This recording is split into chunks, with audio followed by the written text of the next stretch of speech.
Notre série de cours de la Kabbalah dans la Paracha. Eh bien, mes chers amis, dans notre Paracha de Re'eh, il est marqué le secret de la Tzedaka. Patoach tiftach et yadecha, ouvre ta main et à l'indigent.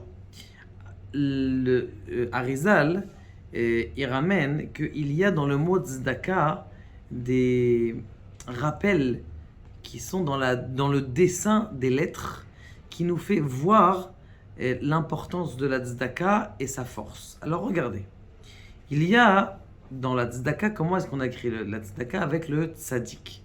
Comment est-ce qu'on écrit le tzadik? Je vais essayer de vous le faire direction à vous. Il y a deux branches, mais les branches, elles sont une à l'extérieur opposée à l'autre.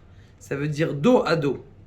D'accord? Le tzadik, c'est pas comme le Aïn, par exemple, où ils sont dans le même sens. Et là, c'est une à l'encontre de l'autre. Cela nous fait référence que, eh bien, c'est pas une vraie connexion. Il n'y a pas une vraie connexion entre le monde d'en haut et le monde d'en bas. Et donc, c'est la raison pour laquelle l'indigent a besoin de recevoir de notre part. Après le mot tzedaka, il y a le dalet.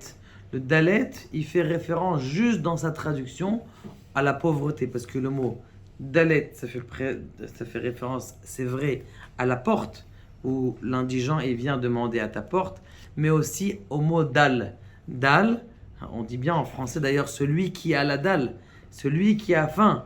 Dal, ça fait référence à la pauvreté.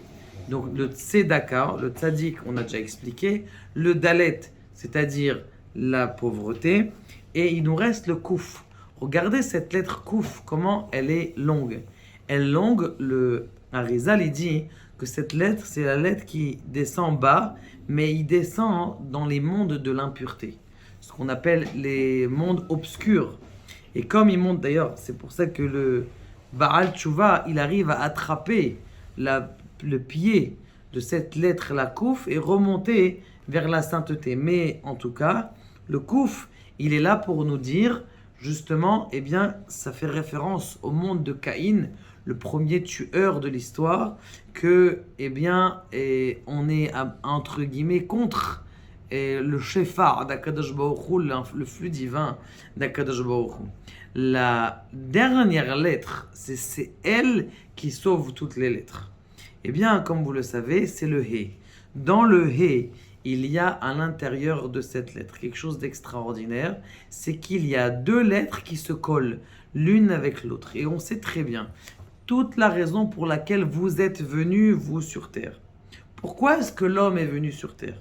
Alors l'homme, si on peut le comparer à une lettre, il est comparé à cette lettre Vav, cette tête-là, avec son corps. La lettre Vav, c'est là l'homme qui ressemble à cette lettre. C'est vrai aussi le Aleph, mais le Vav, en hébreu, c'est celui qui relie.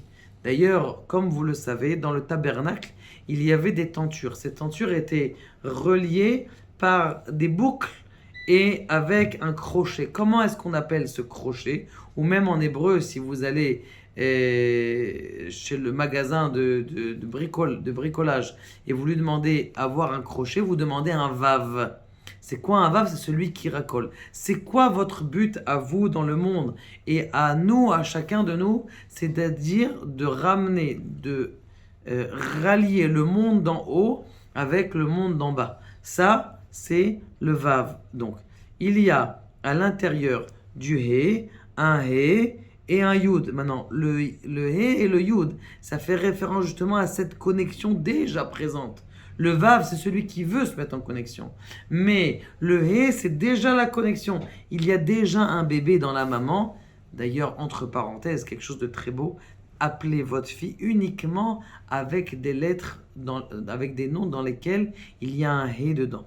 Parce que c'est le he de la holada. C'est pour ça d'ailleurs que Rachel n'avait pas d'enfant. Rachel Akara, Lohayala Banim. Rachel a eu du mal à avoir des enfants. Pourquoi? Parce qu'il n'y avait pas de he. Et elle a fallu qu'elle donne Bilha, où il y avait deux he, qui était sa servante. Bilha, il y avait deux he à l'intérieur. Et là, elle a pu avoir des enfants. Donc ça, c'est le he de la Holada, où déjà il y a quelque chose qui est là. Dans la tzedaka, la tzedek, c'est la justice. Comment est-ce qu'on transforme la justice en bonté? On rajoute juste une lettre, le He de la tzedaka. Et donc, il faut savoir que lorsque quelqu'un il donne la tzedaka, il doit penser à quelque chose d'extraordinaire encore plus, c'est qu'il allie le nom d'Akadosh Baruch Hu. Comment il allie le nom d'Akadosh Baruch Hu? Vous avez une petite pièce, et il y a une petite pièce, c'est un Yud. Une petite pièce, ça fait référence à la lettre Yud. Vous voyez une petite lettre. Maintenant, elle est dans ma main. C'est Yud, Hamsha, He, Yud, Ke, dans la main.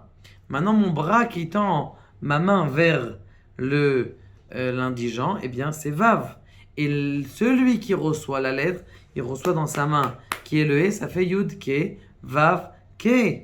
Et donc, qu'est-ce qui se passe? Vous avez la connexion de tous les mondes les uns avec les autres. Donc, sachez que celui qui donne la tzedaka, déjà, il perd rien.